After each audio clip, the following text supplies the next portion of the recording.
What's up everybody, Kevin here, and we are back with another 1 minute C# tutorial.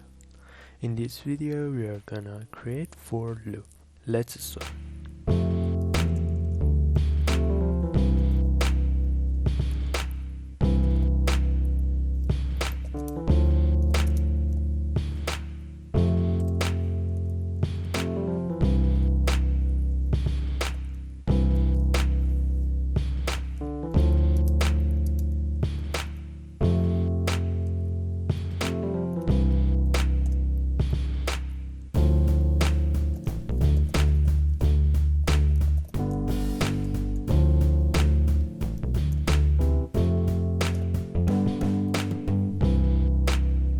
That's it for this video guys. Thanks for watching and hope you enjoyed.